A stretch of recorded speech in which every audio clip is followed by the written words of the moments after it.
takes the green flag, starts his run. Colton Herta for Andretti. And for you regular IndyCar fans, oh, spin it in the wall. That's huge for Colton Herta. Upside down and dragging down the track.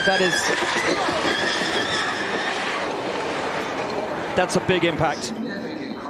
That is a huge impact for Colton Herta here at the Indianapolis Motor Speedway. Terrifying crash for Colton there. We've seen issues there before. We saw it this morning in practice with Armstrong. Turn one, so difficult. The highest speeds these drivers experience all year long. The AMR safety team, as always, very quick to the scene. He's had crashes similar to that in turn one before in the race and in practice. We understand that he's moving around in the cockpit. What the AMR safety team first will do is evaluate Herta in the cockpit, and then immediately, if they're getting good signals, they will start to work to right the car and get it turned over. But it looks like the roll hoop is well intact, which is a good thing because it was roll hoop contact into the wall on the second contact. So here goes the AMR safety team, looks to push him over and gently, as best they can, lower the car to the ground. Worrying scenes and worrying times for Colton Herta.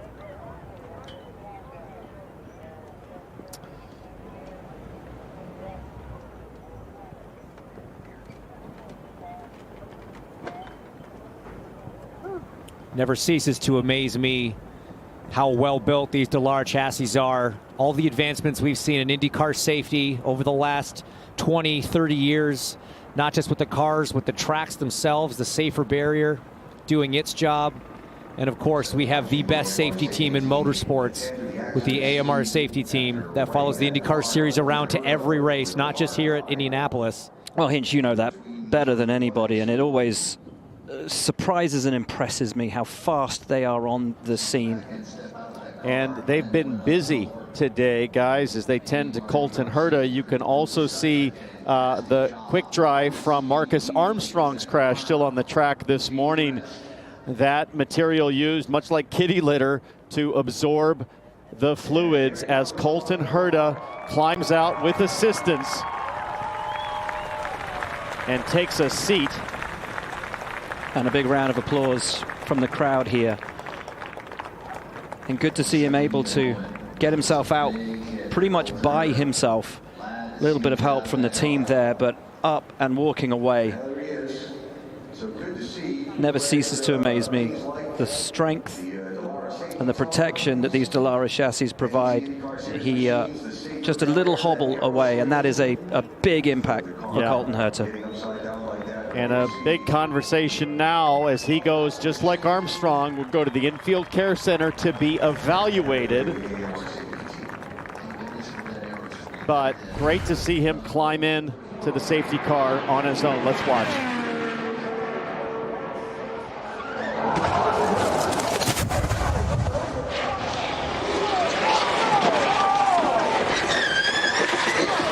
I mean, that looked different even from Armstrong. Armstrong had the moment, caught it, and came around. Colton's just went around very quickly. He didn't look like he had a chance. By the time he knew it was loose, he was already sideways, and not much you can do. These Indy cars are designed to have a lot of grip and a lot of downforce when they are pointing forwards, but as soon as you get any yaw, any slip in that car, the downforce peels off, the grip disappears almost exponentially with every degree of rotation past a certain point, and at that point the driver's just along for the ride. And as he scrapes down the track, we're reminded again of the safety improvements of this Dallara chassis in particular. I refer to the aero screen. If you're new to IndyCar, if you watch Formula One, they have the halo. This essentially is a halo, but with a screen around it. It can hold the weight of a London bus on top of it. It just happened so fast. Second impact destroying the camera on the top of the roll hoop, but then it comes back miraculously. Looking back at the roll hoop, I should say. And the 26 crew realizing they've got a tremendous amount of work in front of them as we see a slow-mo replay of that rear end just stepping out awfully late in the corner, James. It is. It's very late in the corner, and you actually see a little bit of a movement. It wasn't as dramatic as the one we saw from Armstrong earlier, and then the back of the car just gets picked up. Essentially, it's a kite when it's going backwards and has any sort of elevation from the back. His teammate Kyle Kirkwood ended up in a very similar situation in the race a few years back, upside down in turn 2 after contact with another car. But that head forward impact with the wall in turn 2, that is just such an awkward and uncomfortable feeling. So let's think about what we've had since we came here for the April Open test. Sato, massive crash. Armstrong, Kiffin Simpson, Kyle Larson has crashed twice. Now Colton Herta with a massive hit as well. I think we can say confidently these are very difficult conditions as the fans applaud Colton Herta climbing out after that crash. And it speaks again to the challenge of this place and this great race. It is the ultimate balance of risk versus reward.